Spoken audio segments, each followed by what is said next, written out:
이 영화를 통해서 이제 대종상 신인상을 받고 그 이후에 굉장히 순탄한 영화 배우로서 이제 길을 걷게 됐죠.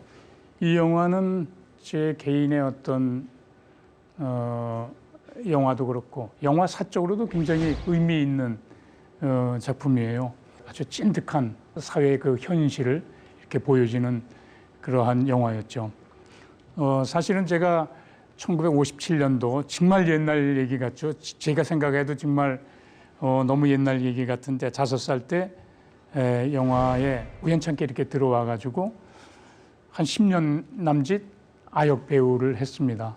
그리고 나서 고등학교, 대학교, 군대까지를 이제 쉬었다가 다시 78년도에 이제 성인으로 성인 배우로 데뷔를 했는데 제가 굉장히 좀 힘든 시기가 있었는데 누구나 다 사회에 나와서 이제 초년 시절 그때가 굉장히 좀 암울하기도 하고 희망이 안 보이는 것 같기도 하고 미래가 하여튼 암담한 그런 시기였는데 저는 뭐 조금 있다도 이제 얘기가 나오겠지만 한국외국어대학 베트남어과를 지원을 했어요. 베트남어를 전공을 해가지고 베트남에 참전을 해가지고 베트남에서 어떤 미래를 한번 설계해보자 이런 생각에 졸업과 동시에 이제 인관해가지고 가려고 그랬는데 졸업과 동시에 파병금지 철군을 하기 시작했어요. 그래서 진짜 그때 굉장히 실망이 많았죠. 그래서 당시만 해도 우리나라 70년대 중후반은 굉장히 고도 성장을 이제 할 초기 단계였기 때문에 입사 원서를 내면은 대부분 그냥 채용을 했는데 우리 친구들 다 되는데 저만 안 되는 거예요. 바로 이제 못 쓰는 전공을 했기 때문에 정말 굉장히 많이 큰 실망을 하고 나 이제 취직은 안 한다. 아주 선언을 하고 그 다음서부터 이제 생각한 것이 내가 남들보다 좀 잘할 수 있는 것이 무엇일까. 근데 역시 따져보니까 영화였습니다. 아까 제가 150편 정도 출연하셨다고 말씀드렸는데 사실 이제 아역 시절이 거의 한 70여 편 되시죠? 그렇죠. 네. 누구도 기억 못하는 70여 편입니다. 저희 아버님도 모르고 저도 모르고. 생각나십니까? 그 5살 때 촬영 현장이? 물론 전혀 안 나고 그 필름이 남아있는 게 사실은 몇 편 없어요. 하녀라는 영화에 제가 초등학교 3학년인가 2학년 때 나왔는데 신문 광고 보면은요 뭐 주연 누구하고 맨 끝에 천재소년 안성기라고 천재소년이라고 저는 제가 굉장히 잘하는 줄 알았거든요. 근데 왜 나이 들어가지고 이렇게 보니까 말도 안 되는 호흡으로 하더라고요. 감독이 무섭거나 어릴 때니까 뭐 그렇진 않으셨어요? 너무 귀여워해줘서 탈이었죠, 사실은. 천재소년이었으니까 귀여워해야죠.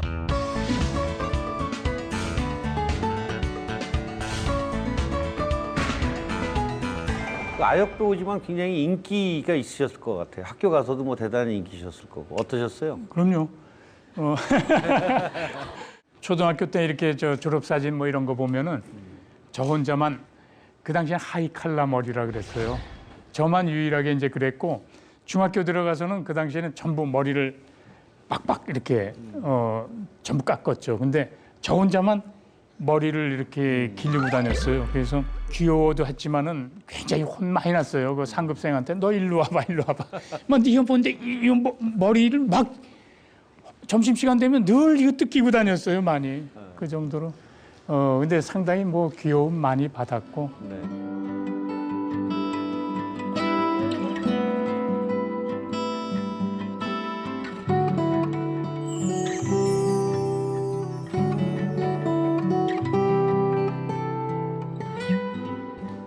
굉장히 한 10여 년간 공백기가 있었지만 그래도 내가 우리 주변 친구들 봐도 그렇고 어떤 연기하고 이러는 것은 제가 제일 잘할 수 있을 것 같은.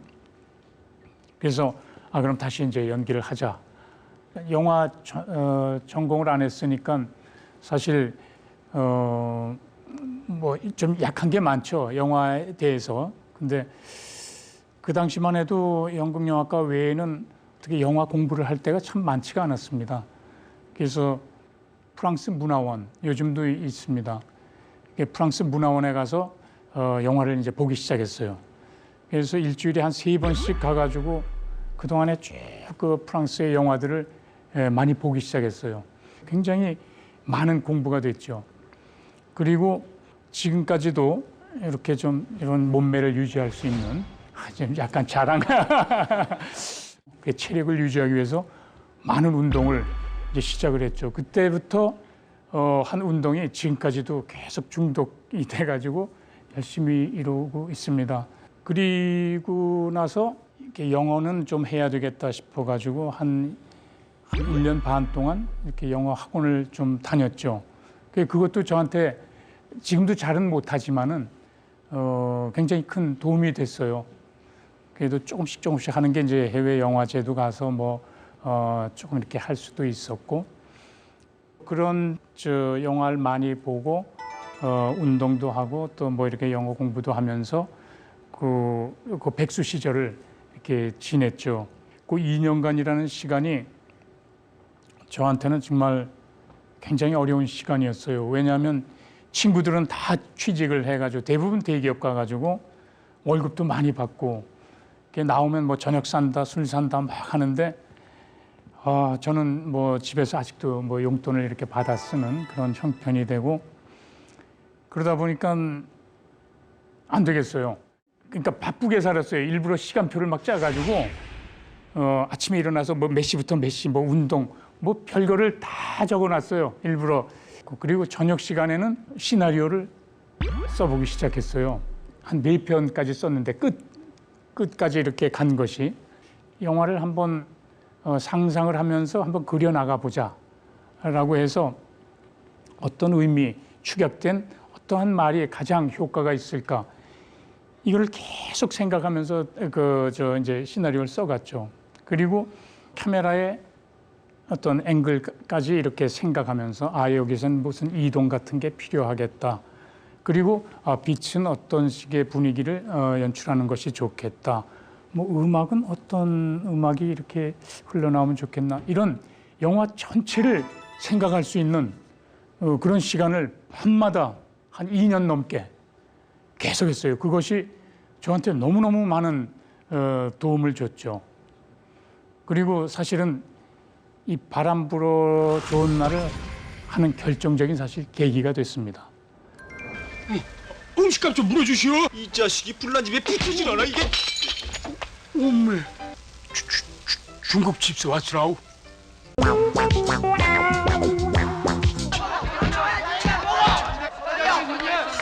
등 내려가입시다. 괜찮아라. 이 영화를 이제 처음 시작할 때 처음부터 제가 캐스팅된 게 아니었고요. 이장호 감독님을 이제 우연찮게 이렇게 만났는데 이 코 벌리고 하고 이 사투리하고 말도 더듬고 그러한 모습이 저한테 안 어울린다는 거였어요. 어느 날 제가 감독님 저 시나리오 제가 쓴 게 있는데 좀 보시겠습니까 했더니 깜짝 놀라요. 시나리오 썼다는 것 자체에 대해서 일단 놀라는 거죠. 배우가. 그 당시에는 그런 분위기가 없었거든요. 그래서 어떤 건지 한번 보여달라 그래서 4편을 다 보여드리고 며칠 후에 만났죠. 그랬더니 야, 너 참 감각 좋다라고 그런 말씀을 하셨어요. 그러면서 저에 대해서 다시 이렇게 생각을 한 계기가 된 거죠. 얘가 굉장히 노력도 많이 하고 생각도 깊고 시간을 잘 이렇게 활용을 하고 있구나 라고 이렇게 생각을 해서 한번 해볼 수 있겠냐 이래가지고 이제 훈련을 통해서 결국은 이렇게 하게 됐죠. 제가 맡은 역할은 아까도 봤듯이 이 중국집이 젓가락, 나무 젓가락 뒤에 딱 꽂고 중국집 이제 배달부 역할을 했죠. 중국집 가가지고 직접 뭐 일일 배달원 뭐 이것도 다 해보고 사실은 첫날 영화 첫날 제가 큰 실수를 하고 그것도 저한테 또 더 잘할 수 있는 그런 계기가 됐는데 배달 끝내면은 한쪽 끝을 잡고 그냥 헐렁헐렁하게 걸어오거든요. 근데 사람들이 막 이렇게 보는 거예요. 근데 내가 코에다 힘줬지 뭐 이러고 걷는데 사람들이 막 키키 웃어요. 그래서 이거 되게 부끄럽다. 나의 모습은 사실 이런 거 아닌데 라는 쓸데없는 생각이 들어온 거예요. 그러니까 그 프로가 아니었죠. 그때만 해도. 그런 모습을 이장호 감독님이 놓칠 리가 없죠. 딱 보니까 저놈이 집중을 못하고 있으니까 이렇게 한 잔을 이렇게 하면서 너 그래가지고 어떻게 영화 배우를 하려고 그러냐. 그래서 제가 인생에 몇 번 눈물이 안 보였는데 그날 보인 날이에요. 진짜 제 자신이 미웠고 참 이 바보 같은 왜 그랬을까라고 해가지고 아주 정말 눈물로서 다짐을 했죠. 내가 진짜 연기할 때는 집중을 정말 하고 굉장히 준비하고 열심히 하겠다. 그래서 그 다음 날부터는 진짜 좀 틀려 뵀을 거예요. 제가 이 현장에서 이게 연기에 임하는 것이. 지금도 그 이후에도 가끔가다 이렇게 좀 침체되거나 좀 슬럼프 기간이 가끔 있는데 그때만 오히려 이런 시간이 또 내가 준비를 할 시간, 더 이렇게 도약할 시간이 또 왔구나라고 그거에 대해서 괴로워하고 실망하고 이러기보다는 굉장히 적극적으로 그런 건 굉장히 필요할 것 같아요. 자기한테 안 좋다고 생각하는 시간을 자기의 시간으로 이렇게 만드는 것은 굉장히 그 미래를 위해서 꼭 필요한 것이라고 이렇게 생각을 합니다.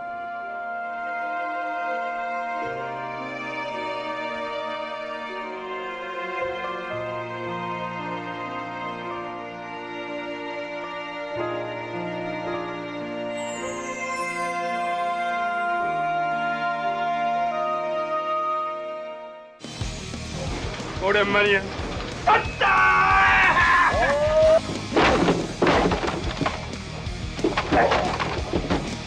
이거 니가 손을 때린다. 할렐루야. 네. 아 이거 있잖아. 이 시대의 영원한 파수꾼이 되기를 바란다. 알겠나?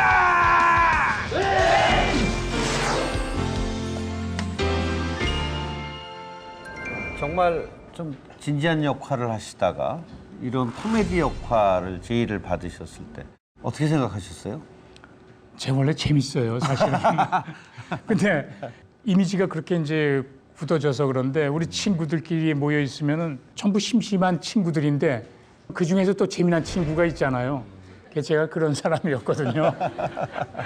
아무래도 강우석 감독이 캐스팅할 때 좀 그런 변화를 하고 싶은 욕심도 좀 있으셨을 것 같아요. 당연히 있죠. 네. 이건 나의 세계다라고 너무 고집을 하다 보면은 자꾸만 거리감이 생기고 처질 수가 있거든요. 자기의 어떤 근본은 변화를 그러니까 근본이라는 건 뭐 열심히 하고 최선을 다하는 어떤 이러한 근본들만 흔들리지 않는다면은 다시 그거를 새로운 것을 갈아타고 또 갈 수 있는 것이죠. 그렇죠. 그 비리 경찰 얘기하기 위해서 비리 경찰을 좀 만나보신 적도 있었나요? 아니 없어요. 이상하다 좀. 없고 그 시나리오가 굉장히 그 역시 참 잘 쓰여져 있었어요. 그래서 거기서 아이디어를 많이 얻었고 서로 촬영장에서 운이라고 NG 굉장히 많이 냈어요. 박중훈 씨 얘기를 잠깐 하셨지만 정말 명콤비 연기를 보이셨고 그 이후에도 여러 작품을 하셨는데 후배 박중훈은 어떤 친구라고 생각하세요? 누구도 그 흉내내기 힘든 그러한 개성이 있고 항상 또 즐겁게 해주고. 네. 오랫동안 좋은 영화에서 우리 안성기 씨하고 호흡을 했던 박중훈 씨는 그럼 과연 안성기 씨를 어떻게 생각할까? 이것도 궁금하거든요. 박중훈 씨를 좀 만나 물어봤습니다. 굉장히 예민한 분이에요. 굉장히 예민한 분인데 참는 거예요. 이해하고. 저는 오랜 시간을 배웠기 때문에 안 선배님이 좀 기분이 언짢거나 좀 화가 나시는데 참는구나 하는 거를 저는 금방 알아요. 저희 아버님이 살아계실 때 그 안 선배님한테 저를 잘 부탁한다고 그렇게 많이 거듭 요청을 하셨었대요. 그래서 저한테는 안 계신 아버지 같은 분이시기도 하고 제 영화 인생뿐 아니라 제 인생에서 아주 뭐 뺄 수가 없는 그런 존재이시죠. 우선 우리 박중훈 씨가 굉장히 예민하신 분이라고 그랬는데 예민하십니까? 예. 아 그래요? 늘 좋은 웃음을 웃고 계셔서 별로 안 예민하실 것처럼 생각하는 분이 많을 것 같아요. 예민, 섬세하다. 그게 더 나은 거군요. 한 5년 주기로 한 작품씩 하신 것 같아요, 박중훈 씨랑. 네, 그래요. 또 한 작품 하실 때가 됐네요. 지났는데요. 근데 할 때마다 실수하면서도 작품성 인정받고 관객도 많았어요. 네. 그다음에 이 투캅스는 요즘으로 치면 거의 1,000만 들어온 대박이죠, 대박. 영화였고 네. 인정사정 볼 것 없다는 아주 세계적인 이명세 감독의 인재작이죠. 세계적인 아주 영화예요. 네. 라디오 스타 이건 뭐 사람들이 너무나 좋아하는 좋아해줬고 뮤지컬도 아껴줬던 만들었죠. 네. 그런 영화인데 전부 괜찮았는데 왜 안 하나 모르겠어. 5년이 지났는데 이제 할 때 됐는데 우리가 그 박중훈 씨랑 만나면 그래요. 네. 아, 우리 하면 되는데 왜 사람들이 아직 연락이 없지? 뭐 이런 얘기예요.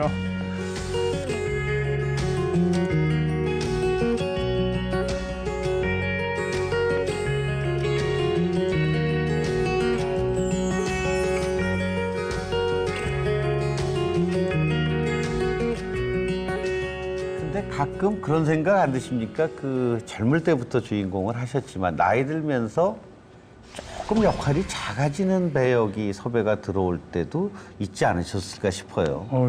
예, 있었죠. 네. 그러니까 그 전에는 뭐 특별 출연 해가지고 의뢰 주연을 하는데 특별 출연 뭐 이렇게 해서 뭐 이거 하시고 네. 뭐 단역 조그만 역할이라도 특별 출연 같은 느낌이기 때문에. 네. 근데 어느 날 딱 왔는데 제대로 주연이야 이게요. 제대로 조연. 네, 제대로 주연. 그러니까 서포트 해주는. 네.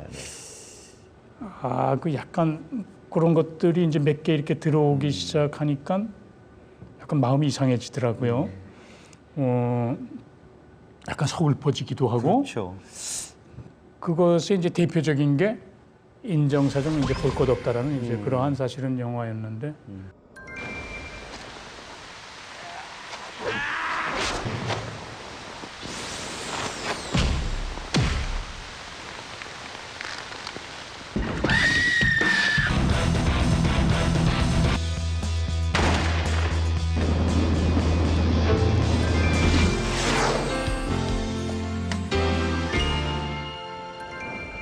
원래는 이 영화가 제목이 형사수첩이었어요. 제가 반장이고 이제 부반장이 우리 저 박중훈 씨였어요.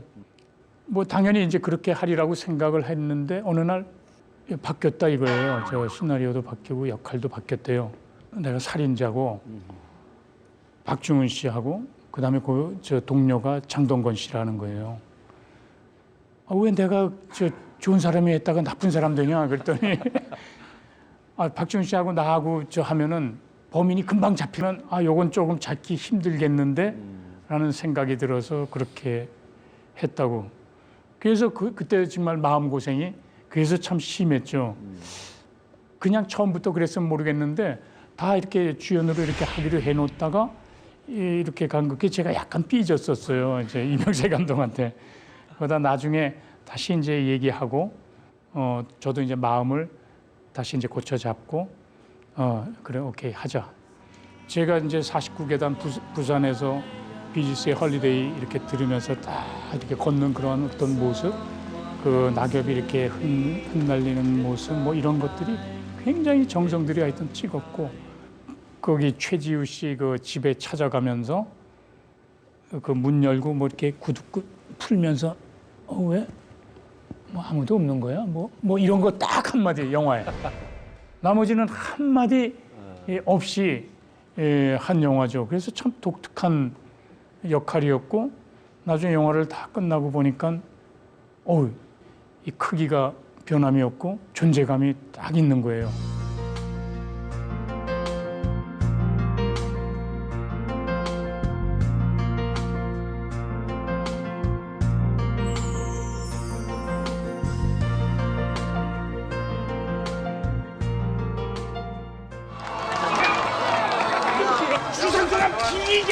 제가 그 매니저거든요.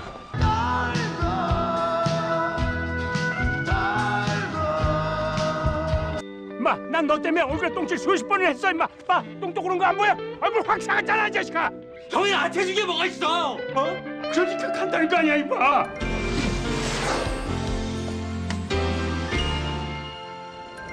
이 영화가 상영될 때 길에서 우연찮게 이제 사람들을 만나면은 저 라디오스타 봤어요 하고 악수를 청하고 그래요. 다른 영화는 예를 들어 인정사정 볼 것 없어 봤어요 이런 얘기 안 했어요. 다른 장면도 뭐 이렇게 좋은 거 많았지만은 라스트가 참 역시 좋았다고 이렇게 생각을 하는데 원래는 이렇게 안 끝나고 박중훈 씨가 저 이제 다가오는 거 보고 이렇게 웃고 뭐 이런 데서 끝나게 돼 있어요. 아니 우리 둘이 같이 있는데 둘이 같이 한 화면 속에서 끝나야지 어떻게 박중훈 씨 혼자 이렇게 끝날 수 있는데 안 되지 이러면 야단났어. 여태까지 정말 잘해왔는데 그건 아닌 것 같은 느낌이 드는 거예요. 근데 뭔가 더 좋은 그 생각이 없어요. 그래서 근데 때마침 그 비를 이제 뿌리는데 비가 이제 물이 떨어졌어요. 그래서 그 물차가 이제 가서 물을 다시 채워가지고 오려면 한 1시간 정도의 시간이 남았는데 다른 사람들은 아무도 고민 안 해. 아 이제 마지막에 이제 찍었다 뭐 신나고 뭐 이러는데 나 혼자만 가만히 있어봐. 이거 안 되는데 가다 뭐 근데 아이디어가 안 떠오르는 거예요. 그러다 결국은 물차는 왔고 아 참 이거 어떡하나. 그 왜 가방 이렇게 던져주는 장면 제가 이제 던져주고 박중훈 씨가 뭐 이렇게 잡고 이게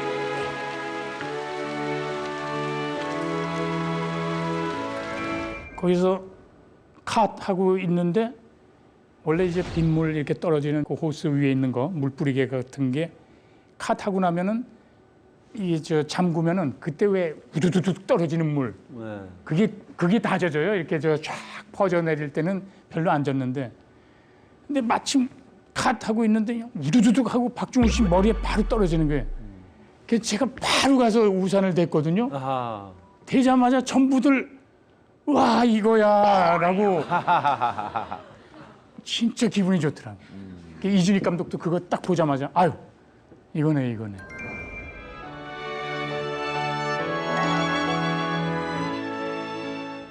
그 우산도 그 연출부 그 소품팀이 참 근사한 걸 해줬어요. 왜 이렇게 팍 열리는 거 있고 막 이렇게 분위기 없이 열리는 거 있잖아요. 그게 아니라 탁 하면 쓱 이렇게 열리는 너무 기분 좋은 거를 가져왔어요. 그래서 나중에 갖다 대는데 저는 반만 이렇게 안 맞고 반은 이렇게 맞고 그 매니저의 역할을 충분히 하는 거지. 같이 다 안 맞겠다고 하면 이거는 매니저가 아니지. 그 한 장면으로 이 영화의 어떤 그 두 사람의 성격, 이 영화의 성격을 그대로 말해줄 수 있어서 너무 좋았어요. 이 라스트는 두고두고 그 물 떨어진 것에 대해서 너무 감사히 가끔가다 그렇게 안 될 때가 있는데 이번엔 아주 너무 그것이 아주 고마웠죠. 네. 그때 이 영화로 공동나무주연상 받으셨죠. 맞아요. 네. 그때 이거 안 하셨으면 박중훈 씨만 받을 뻔했어요. 그랬을지도 몰라요. 정말 그 나이에 주연하기가 쉽지 않고 더군다나 또 주연상을 받으셨어요. 그리고 어찌 보면은 정말 배우로서는 큰 그 복 아닙니까? 그럼요. 네. 우리나라에서는 이거 조그만 기적이에요, 사실은. 올해도 제가 그 부러진 화살로 백상 영화상에서 나무주연상을 이렇게 받았는데 부러진 화살로 60 넘어가지고 주연상을 받은 게 제가 알기로는 없어요, 사실은. 그렇죠. 그래서 영화 지금 하는 친구들한테도 거기까지 갈 수 있구나라는 것을 이렇게 보여줄 수 있어서 아주 너무 좋습니다. 네.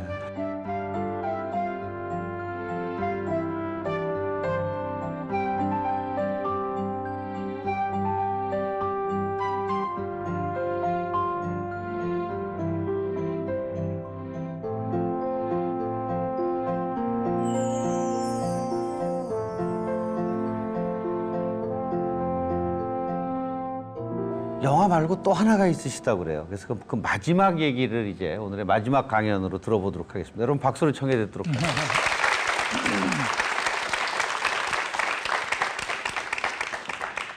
제가 영화 이외에는 한눈을 팔지 않는다 그랬는데 사실은 약간 이제 다른 일을 하긴 합니다. 그 유니세프의 활동을 이렇게 하는 것이죠.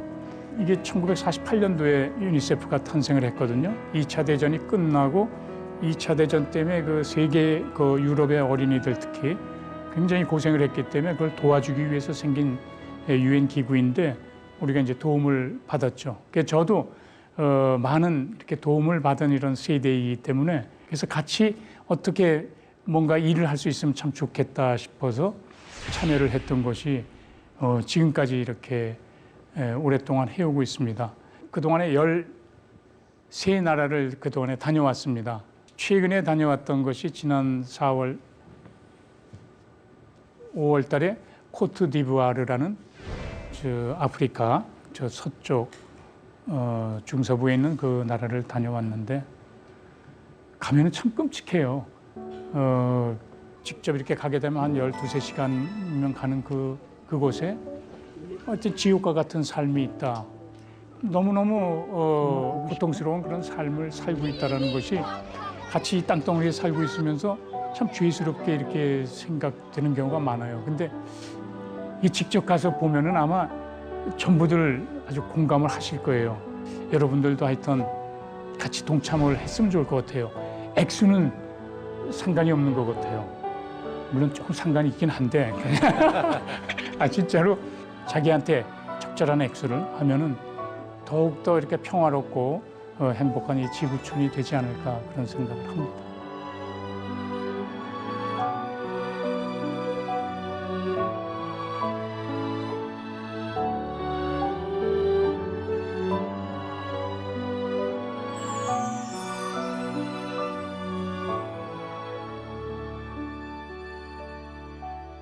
우리 이제 살아가면서 지내고 보니까 지금 자신이 하고 있는 일에 아까도 얘기했듯이 어떤 열심인 자세 그 가장 중요한 것 같아요. 네. 이제 사회에 진출해서 자기가 원하지 않는 일을 하게 된다.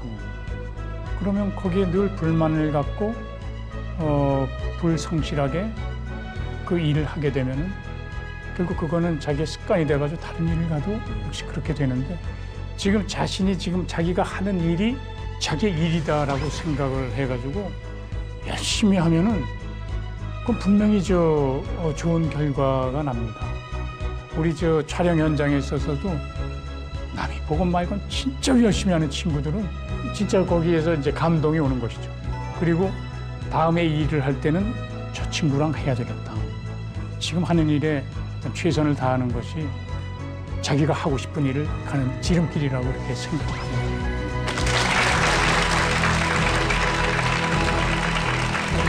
자, 이제 5편의 얘기를 잘 들어봤습니다. 그 영화에 얽힌 에피소드뿐만 아니라 그 영화를 통해서 우리가 얻을 수 있는 좋은 인생의 메시지들을 우리가 전달을 받았는데 궁금한 게 많으실 거예요. 그래서 여러분들에게도 직접 질문할 수 있는 그런 기회를 드리도록 하겠습니다. 어떤 분 질문하실까요? 네. 저희 영화 인정사정 볼 것 없다를 본 이후로 선생님 팬이 된 황인석이라고 합니다. 선생님께서는 지금까지 그 150편이 넘는 많은 영화에 출연을 하셨는데 드라마에는 한 번도 출연을 하시지 않았더라고요. 그래서 만약 거액의 출연료와 함께 드라마 제안이 들어온다면 하실 의향이 있으신지 여쭤보고 싶습니다.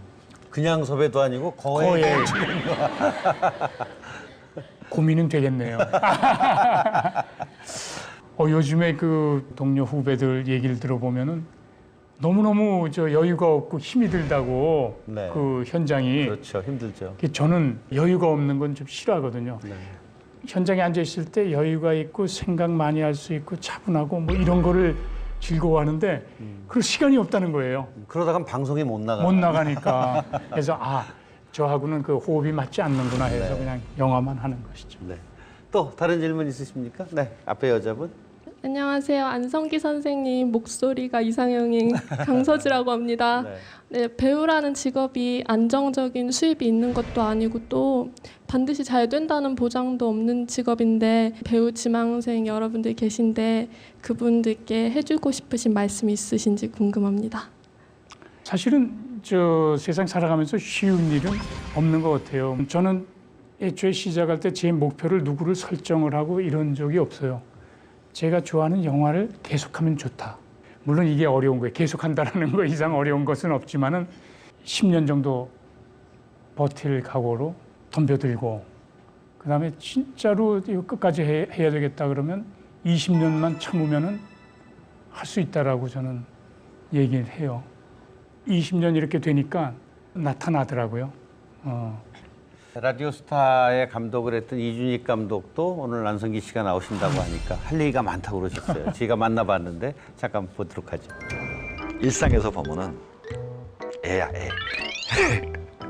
그냥 주변에 같이 있는 작업하는 사람들하고 킥킥거리고 깔깔거리고 그런 매력이 아마 일반인들은 잘 모르실 거야.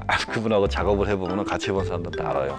사람이 좀 이렇게 좀 맵고 짜고 막 이런 맛이 있어야 되는데 그냥 막 놀려먹고 막 쿡 찌르고 막 이래야 되는데 너무 반듯해. 겁이 많은 것 같아요. 막 살지 못하는 거 보니까. 아마 속으로는 엄청 막 살고 싶을 거야. 형님, 이 당구 게임 쳐야 되는데 우리. 그러니까 형님은 당구를 치나 바둑을 두나 큰 결함이 있어요. 좀 순서가 되면 빨리빨리 좀 해, 좀. 잠깐. 한 판을 1시간 두는 바둑 어딨냐고 요새. 참. 10분, 20분이면 딱딱 한 판씩 건너가는 그렇게 한번 바둑 한 번, 당구 한 번. 네. 뭐 그런 얘기 많이 들으실 거예요. 이탈하고 싶고 좀 막 살고 싶은 생각 혹시 없으신가? 이런 질문을 그동안 수없이 받으셨는데. 네. 그게 아마 영화를 안 했으면은 그렇게 살았을 것도 같아요. 네.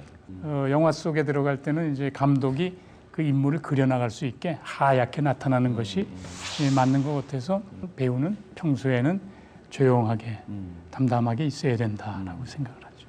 근데 그 외국 배우들 보면은 사고치고 말썽치는 배우들도 많잖아요. 그건 저 캐릭터죠. 우리나라에도 사고치고 이런 사람 좀 있잖아요.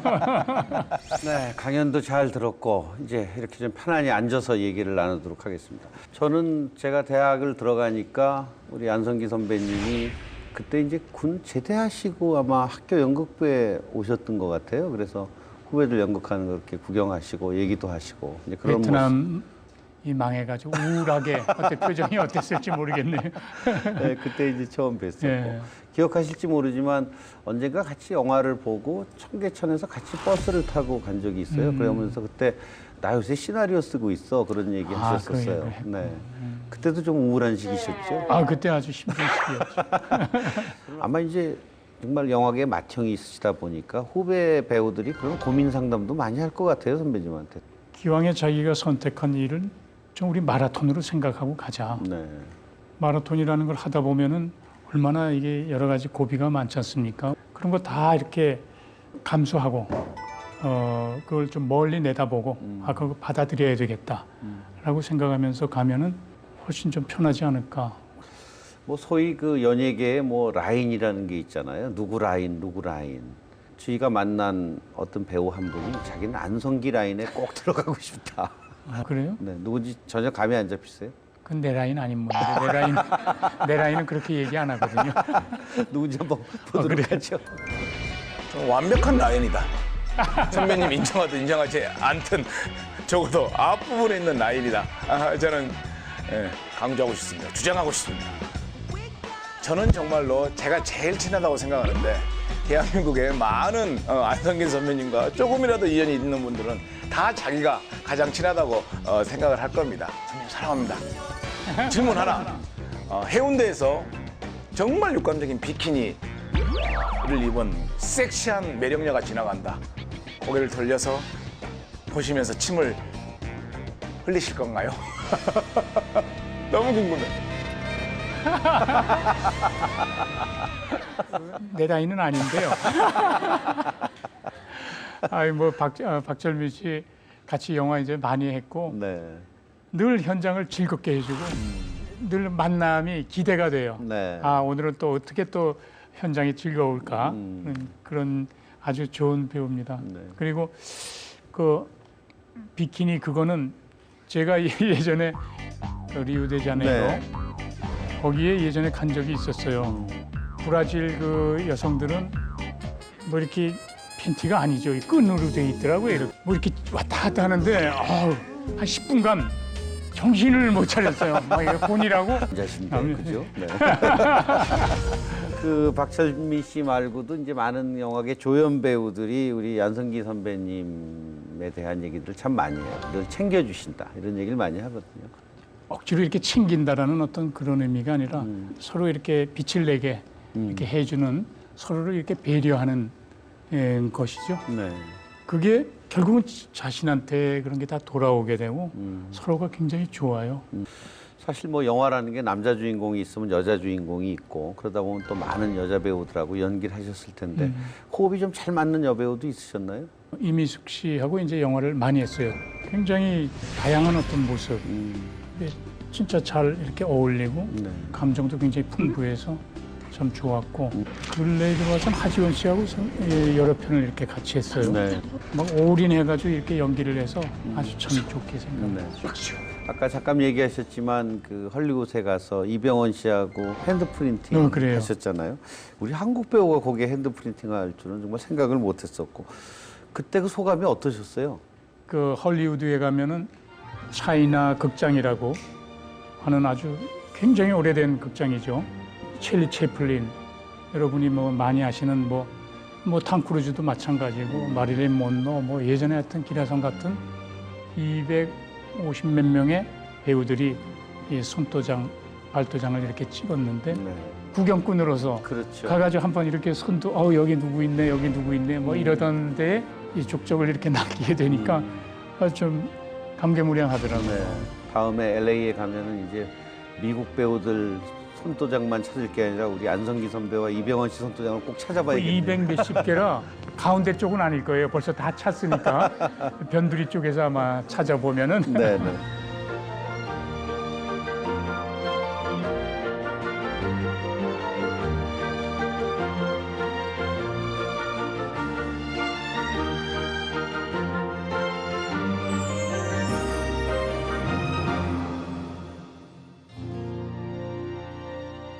한국 영화가 올해 굉장히 선전하고 있어요. 예. 네, 뭐 최근에 도둑들이란 영화가 뭐 1000만 관객 돌파하고 또 부러진 화살도 물론 네. 아주 저예산인데도 흥행이 잘 됐고 건축학개론이라는 영화 뭐 등등 올해 아주 한국 영화가 굉장히 선전하고 있습니다. 우리 한국 영화에 대해서 앞으로 어떻게 보시나요? 요즘 진짜 영화를 잘 만드는 것 같아요. 한마디로 세계 다른 영화인들도 보면 한국 영화의 어떤 이렇게 그 작품성에 대해서 굉장히 이렇게 높게 평가를 하고 있고 언제나 저 문제가 되는 건 예전부터 그 시나리오 네. 이 이야기만 좋으면은 언제든지 성공을 할 수 있는 거죠. 영화를 잘 보지 않는 그런 지방 뭐 섬 같은 데 가면은 커피 광고 나오는 사람이다. 이렇게 뭐 커피 광고로 워낙 유명하시잖아요. 지금 몇 년째 하고 계시죠? 지금 이제 30년 돼 갑니다. 30년이요. 참 하기 잘했다라는 생각이 듭니다. 왜냐하면 굉장히 생활적으로 안정을 많이 줬죠. 올해 영화 한 편 안 찍어도 그래도 먹고 살 수는 있는. 그러니까 제가 이제 하고 싶은 영화를 이렇게 선택해서 있는, 이렇게 네. 할 수가 있었고 아주 고맙게 또 생각을 하죠. 네. 아마 한 제품을 그렇게 오래 광고하신 건 최고 기록 아니실까 싶네요. 예, 김혜자 선배님이 라는 것을 26년간 네. 인가 하셨다 맞아요. 그래요. 오래 그게 하셨죠. 제일 기록이었다 그러는데 기록을 깨니까 좋네요. 그 대역을 안 쓰고 이제 어려운 액션 연기도 직접 하시는 걸로 유명한데 놀랍게도 배드신에서는 대역을 쓰셨다는 얘기를 들었습니다. 하나 저런 건 있어요. 저도 모르는데 영화 보니까 저게 뭐지? 저 몰래 찍어서 붙인 게 있더라고요. 본인은 안 찍으셨는데 등이 나와요? 버튼 등이. 뭐야 이거? 네. 해가지고 아주 힘들었던 적이 있는데 네. 그런 경우가 있고 그 외에는 제가 다. 근데 그런 영화를 작품 편수로 보면 진짜 이렇게 손에 꼽죠. 많이 네. 하지는 않았죠. 그런 뭐 키스씬이라든가 배드씬이 좀 부담스러우십니까? 전 굉장히 힘들어요. 굉장히 어색하고 오히려 저런 표현을 더 좋아하죠. 기쁜 우리 젊은 날이라는 아주 굉장히 순진한 친구인데 그 첫날 밤을 어떻게 보내야 되는데 이 친구 순진해가지고 샤워 딱 하고 다시 이제 넥타이 메고 딱 나오는 그런 표현을 오히려 더 좋아했어요. 가장 최근에 한 키스씬은 어느 영화셨어요? 키스씬이라고 할 것도 없고 뽀뽀 정도 뽀뽀. 씬이죠. 네. 페어러브의 이하나 씨.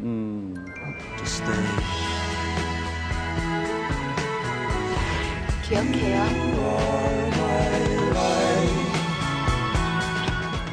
이하나 씨하고의 뽀뽀신이 과연 어땠는지 우리가 이하나 씨에게 직접 물어봤거든요. 예. 네, 이하나 씨 좀 만나보죠.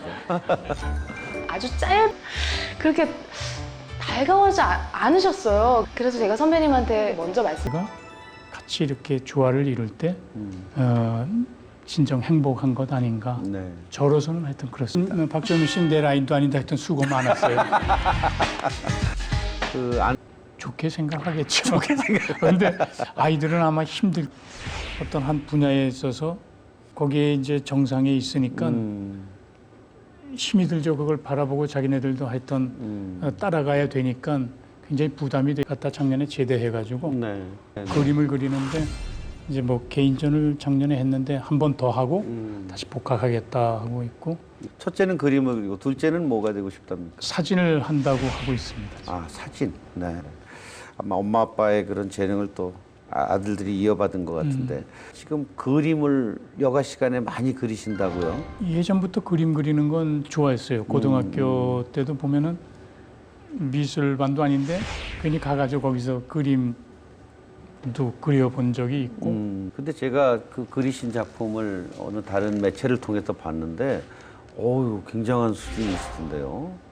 원래 그렇게 뭘 찍어놓거나 뭐 이러면은 근사하게 배요. 그런 건가요? 직접 보면은 약간 좀 그런데 뭐 오늘 찍어놓은 것들을 저희가 좀 몇 장 준비했거든요. 예, 예. 어떤 그림인지 좀 설명을 해주세요.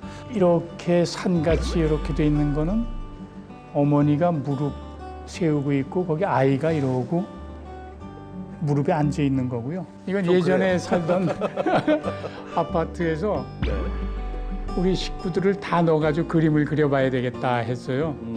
그래서 제가 여기 식탁에 앉아 있는 거고 손을 올리고 저기 위에가 이제 큰 아이 현관 쪽 그 방에 아 이렇게 숨바꼭질 하는 아이. 그리고 네. 저 부엌에서 이렇게 고개 내밀고 있는 막내. 그 다음에 뭔가 일을 하러 가는 엄마의 발. 아 이게 엄마 발입니까? 아, 네. 해가지고 아 재밌네요. 좀 얘기 듣고 나니까 이게 역시 그림은 해석을 들어야 돼요. 저 붕어들 제가 저 먹이 준다 그러잖아요. 네네. 둘이 뽀뽀하고 있는 거예요. 그리고 요거는 동물 보호하는 그런 캠페인을 이렇게 운동을 하고 있는데 기금 모금 전시회를 하는데 그림을 좀 줄 수 있냐 그래서 제가 평소에 그렸던 것 중에 하나였는데 다행히도 300만 원에 팔려가지고 기금을 이렇게 네. 활용했다 그래요. 이런 작품 보면 여기